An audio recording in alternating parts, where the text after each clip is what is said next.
Nova pesquisa revela tendências para o mercado de streaming.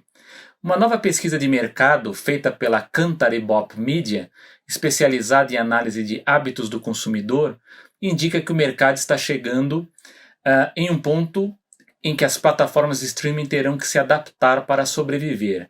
E isso não é novidade alguma. A novidade é quais são essas tendências e mudanças que estão impactando o mercado.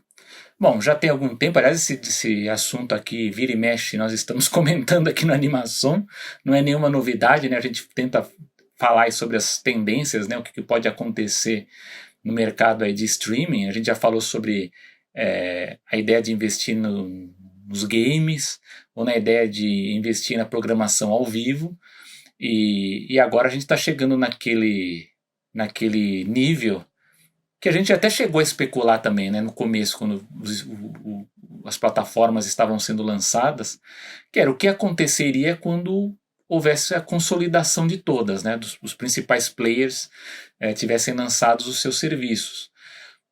Porque os estúdios eles deixam de ter aquele ganho que eles tinham licenciando as séries e os filmes para as emissoras ou para terceiros, né, e agora elas passam a depender unicamente das assinaturas. Só que, e essa pesquisa aí da Kantar Bop mostra, é que há várias coisas se confirmando, que é o fato da gente ter o assinante rotativo, então o assinante que ele assina por um determinado período para ver aqueles filmes ou aquelas séries que ele está mais interessado e depois deixa de assinar, ou alguns outros que têm muita dificuldade. Aliás, eu me encaixo nessa, que eu acho que às vezes eu perco muito tempo tentando escolher o que eu quero assistir, no fim eu acabo assistindo uma coisa antiga, algo que eu não queria assistir. Então há várias coisas acontecendo no streaming, né, nessa coisa de comportamento, e agora com vários serviços surgindo e com preços aumentando, eles estão sendo reajustados aí, tanto por conta da necessidade de dinheiro para investir em novas produções, como também agora com a inflação.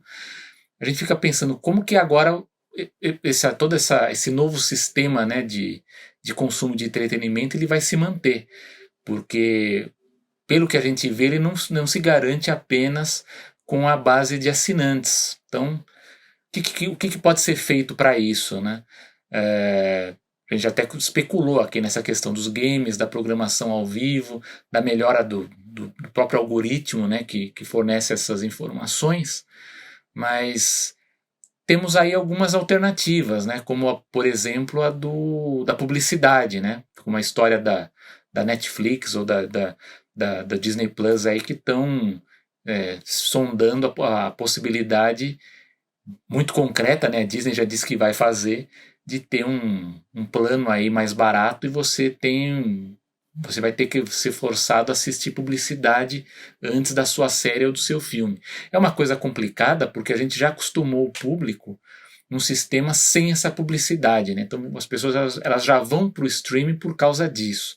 E agora você vai criar esse mecanismo que torna a coisa um pouco complicada, né? Eu não sei se no caso de uma Netflix como é que o público vai se comportar em cima disso aí, né? É uma coisa a se pensar. A outra, que isso sim para mim era uma coisa que já deveria ter sido mudada há muito tempo, é a questão do hype das novidades. Porque às vezes uma Netflix ou a Disney Plus, ou a Paramount também, que tá indo bem, você tem um grande produto, né, uma grande série ou uma grande minissérie, e você acaba exibindo tudo de uma vez só, para o pessoal fazer o binge watching, né? Então você tem todo aquele hype pré-lançamento, a série é lançada e praticamente você perde toda aquela oportunidade de comentários, né? de retrabalho da marca para depois se aproveitar, né, em licenciamento, em merchandising muito rapidamente. Então talvez a gente esteja caminhando para o retorno de uma programação linear. Olha só, hein, que loucura, né? A gente está pensando nisso, mas não é impossível pensar, né? A gente vê até com o Stranger Things que eles estão lançando em pacotes, né? Lançaram lá alguns episódios, depois lança os outros, para você alongar um pouco o hype dessas produções para tentar ganhar até em outros produtos. Então é um caminho isso da linearidade, de você trazer de novo a série que você tem episódios lançados semanalmente ou lançados em temporadas, né? Então você espicha, né? Alonga aí a lançamento de blocos de episódios, se for o caso, para tentar segurar o público, porque isso é um grande problema que hoje essas plataformas enfrentam. Uma que eu acho até que tem trabalhado muito bem isso, não sei se já ao ponto da saturação, no caso desse tema específico, é o Paramount Plus.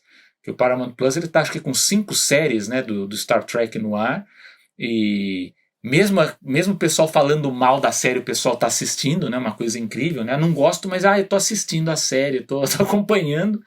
Então é uma coisa uma interessante. IP tipo Star Trek, né? Star Trek, Star Wars, assim, não importa se é ruim, é o Marvel mesmo. O pessoal hoje, acompanha, o pessoal tá então vendo. o pessoal acompanha.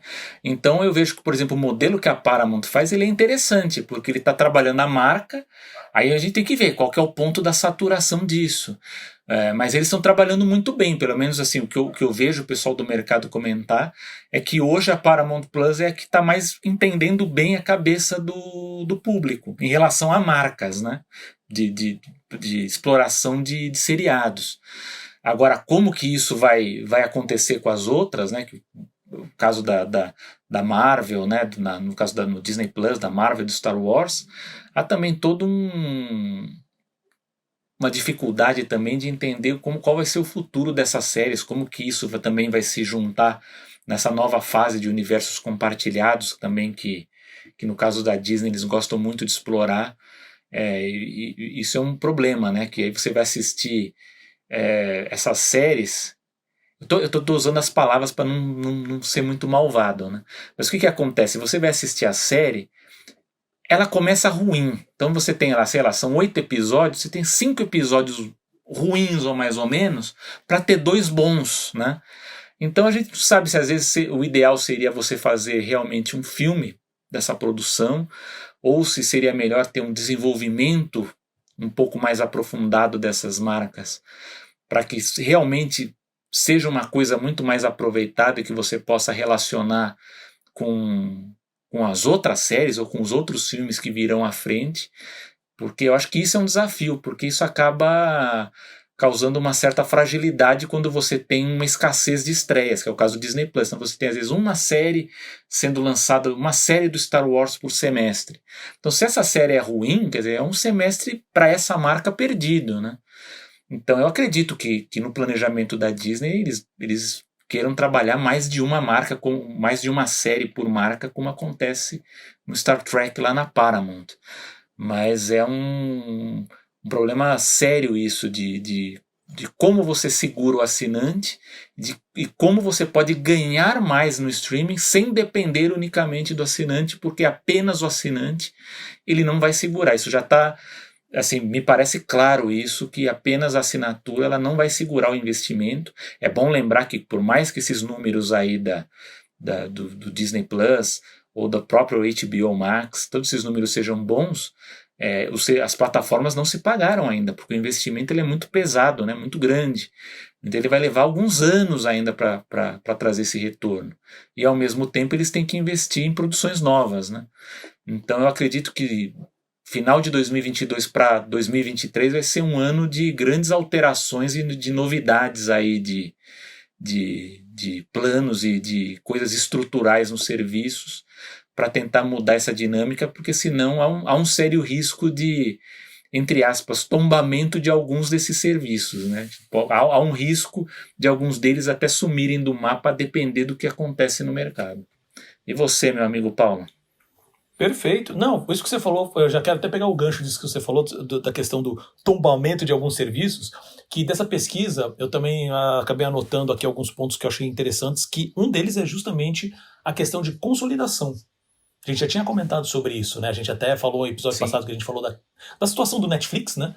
Que a gente falou assim, já faz tempo que isso está acontecendo e tem se agravado, né? Que é a questão, poxa, o Netflix vai ser vendido? Porque hoje ele funciona só com um modelo de negócio. Né? E se sim, quem que vai comprar? A Disney? Não. Apple? Não. Talvez a Comcast? A Vivendi Universal? Talvez. Mas aí a gente vê, mas qual seria a necessidade hoje de comprar uma Netflix? Porque mesmo a Comcast que Não, poderia... Então, porque eles já pegam um dos maiores, praticamente o maior serviço de streaming hoje, Sim. pronto, né? Então, assim, vou pegar o meu aqui que tá, poxa, o que é da Paramount tá bem lá embaixo, né? Assim, comparado com os outros. Tá crescendo bem, eles têm uma certa estrutura, né? Então, poxa, eu vou pegar não só isso, mas eu vou pegar todas essas marcas que o Netflix meio que a gente já falou milhões de vezes aqui, não sabe trabalhar com licenciamento direito até hoje, mesmo com Stranger Things na veia, sabe? E vou pegar e falar assim, poxa, eu tenho parques, eu tenho um monte de outros canais de venda e licenciamento gigantescos, sabe? Pegar a série que tinha parado de ser pra fazer de novo. Poxa, eu já entro também no mercado de anime nessa brincadeira. Tem muitas vantagens para quem tiver, óbvio, não uma Apple, não é a cara da Apple, a Disney já tem o sistema dela pronto, sabe? Já pronto e rodando super bem dentro do que ela precisa. Tirando isso, você tem o que é o Warner, também já tem um processo bem azeitado, dado as devidas proporções do lado deles. E uma Comcast poderia pegar isso para dar o pulo, né? Então, isso pode acontecer. Eu não duvido. Agora, eu não o Netflix, duvido, obviamente... Eu não duvido. Desculpa, só pra terminar assim, rapidinho. Se as ações da Netflix não caírem mais. Aí sim eu acho que a Comcast vai lá e... Então, tá todo mundo observando justamente para isso, para ver como que a Netflix vai se virar com isso. E aí leva a questão do modelo de negócio. Né? Que nem você falou assim, isso já está mais que claro, né? A questão do AVOD, que é o advertisement, né? Que é a parte de propaganda, que eu também descobri esses dias que eles estão usando um termo chamado FAST, que é de Free Ad Supported TV, quer dizer, televisão de graça suportada, né? Mantida por propaganda. Né? Então, é um dos caminhos. Isso daí já tá certo, a Netflix falou que vai entregar, então provavelmente até o fim do ano a gente já tem alguma coisa, a Disney também falou que tá indo por esse caminho. Eu uso também bastante, só para fazer um parênteses rápido aqui, a questão da Pluto TV, né? Que ela, não só você tem essa questão que a Pluto TV é da Paramount, né? Isso. Então é da Paramount, mas ela também tem um sistema dentro dela que é um sistema linear, entrando na questão de experiência. Então você tem lá os programas que você pode selecionar para assistir, mas você fala assim, quer saber, o que está passando de programação? Eles até têm canais como se fosse. Né? Então, canais de filmes, de ação. Então tem lá, mas é linear, você não escolhe. Olha, essa aqui é a programação que a gente vai passar. Que é justamente para pegar essa questão da experiência também. Né?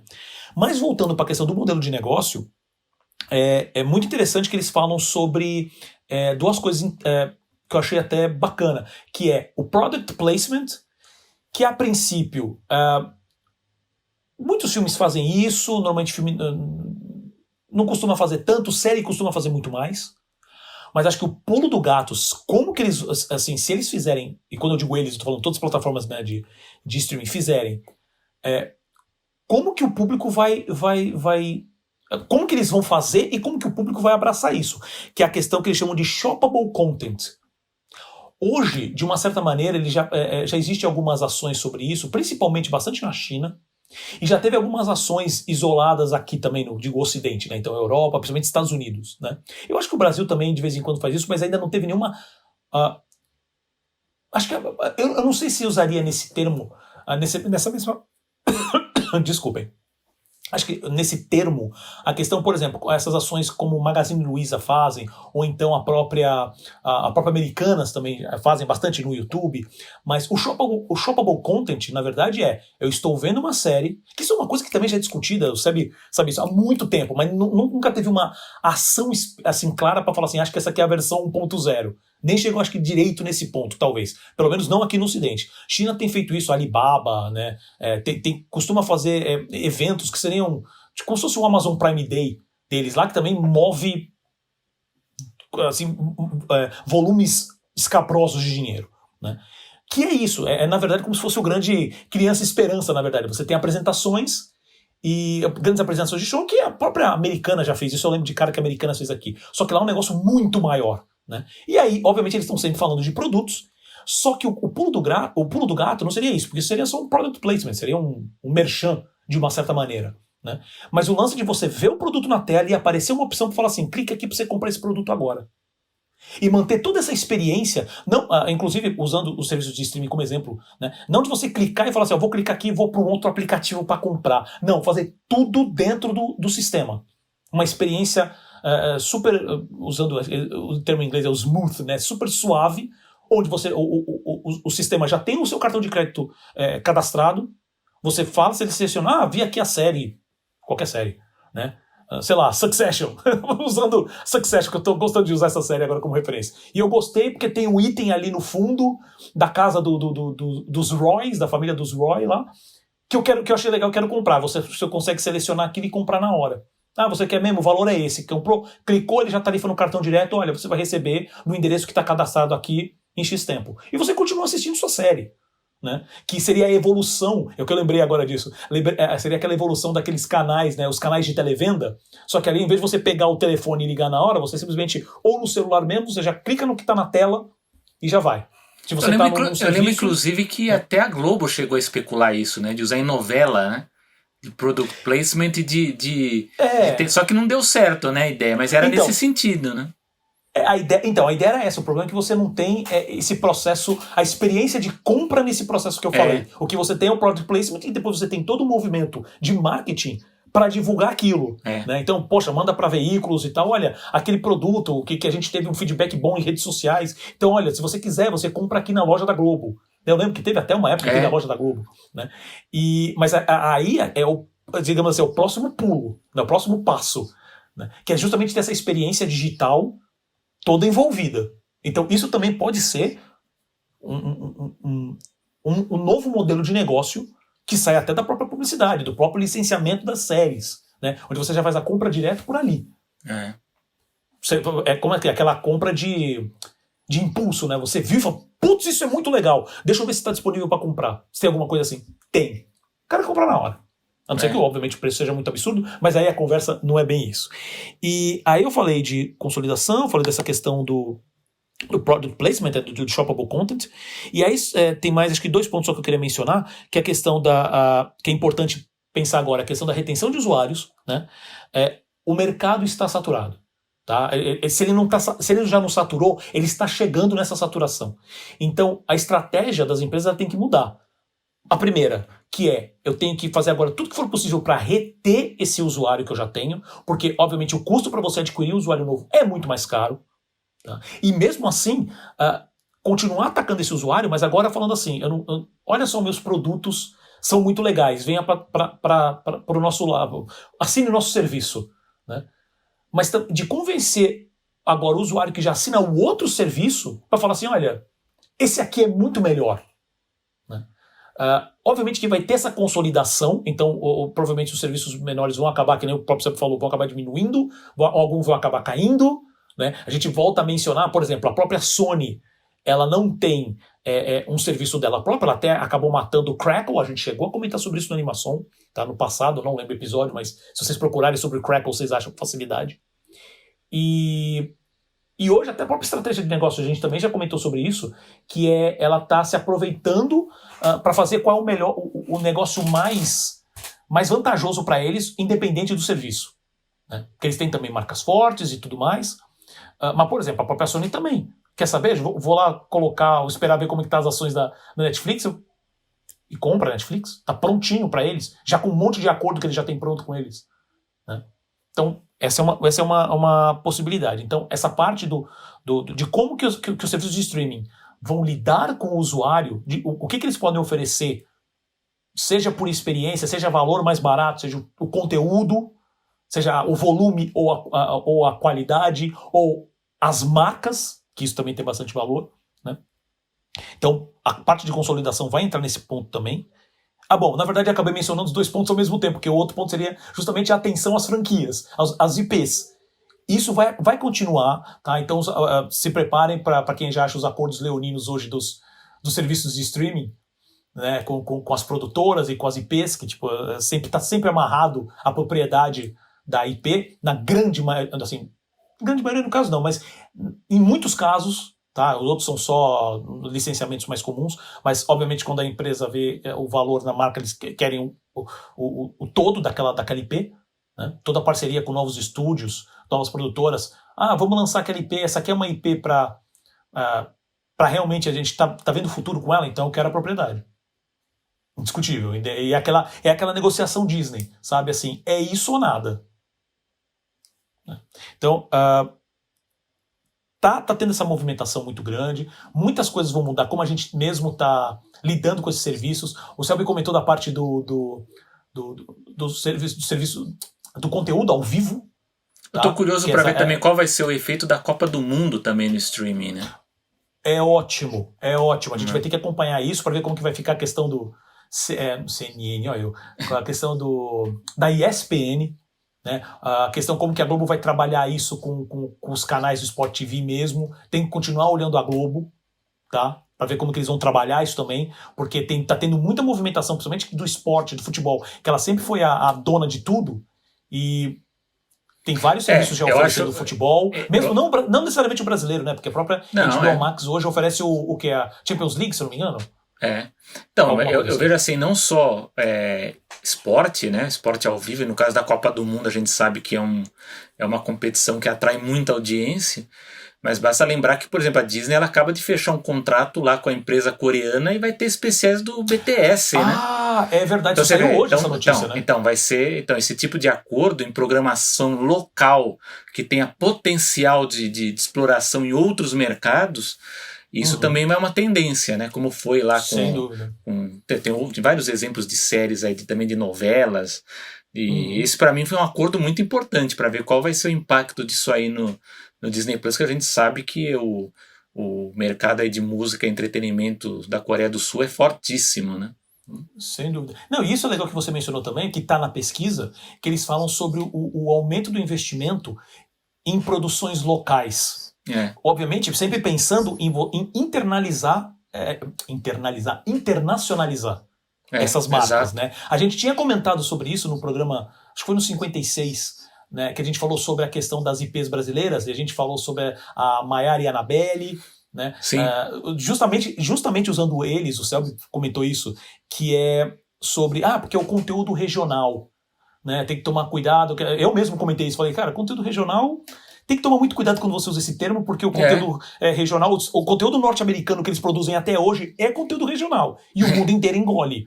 Né? Então, a aposta da Disney na África para conteúdos locais lá. Mas conteúdos locais, sim, o mundo vai querer ver conteúdos diferentes do que a gente vem vendo hoje. Eles investem em conteúdo local, mas sempre com potencial de você poder exibir e poder explorar comercialmente em outros mercados. A ideia é essa. Então eles estão produzindo lá na Nigéria, né? Vai ter um monte lá de Disney produção.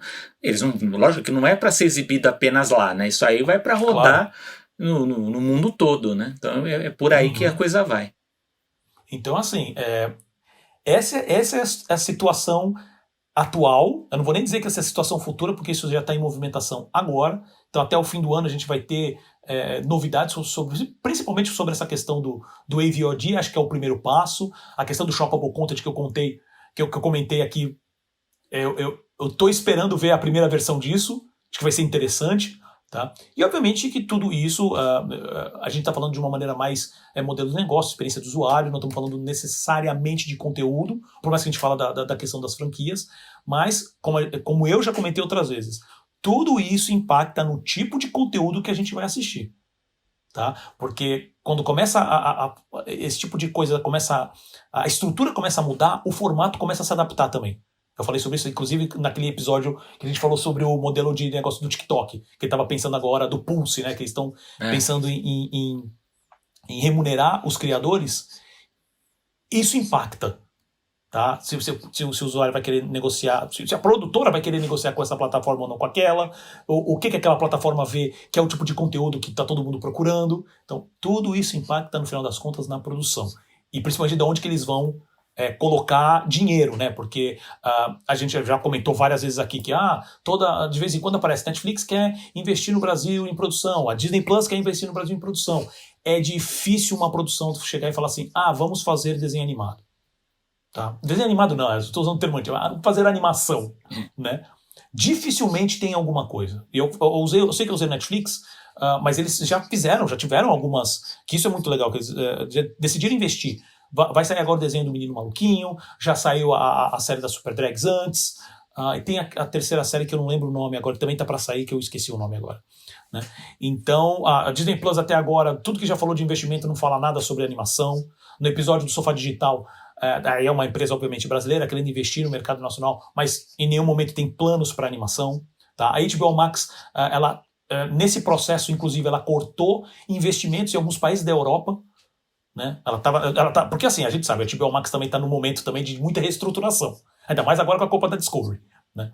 Então, eles anunciaram esses dias também que estão interrompendo, acho que 2 ou 3 países, mas, por exemplo, na França eles continuam investindo, se não me engano, na Espanha também eles continuam investindo. Né? Então, vamos continuar acompanhando. A gente vai para os próximos meses, vai ser meses de muita movimentação. Tá? Agora depois vai ter Disney Plus Day, vai ter um monte de outras coisas aí que vão D23 Expo. Mais. O Disney Plus Day. Acho que foi, a gente tinha comentado. Acho que foi off, né, Selby, que a gente falou. Ou não, foi no outro segmento. Que a gente falou que Disney Plus Day, na verdade, vai ser provavelmente. Acho vai que entrar eles vão tudo jogar dentro tudo da lá. Disney 23, né? Perfeito. Então vamos continuar acompanhando. E vai ter, parece que anúncio também na Comic Con, né? Tem que ficar de olho também. Tá. Mas aí você está falando que na CCXP, né? Não, na San Diego agora. Na San Diego. Tá. Parece que a Disney vai anunciar alguma coisa lá também. Mas aí normalmente é conteúdo, né? É só assim, algum título, alguma coisa. Perfeito. Então, vamos continuar acompanhando, porque esse assunto ainda não vai ter fim tão cedo.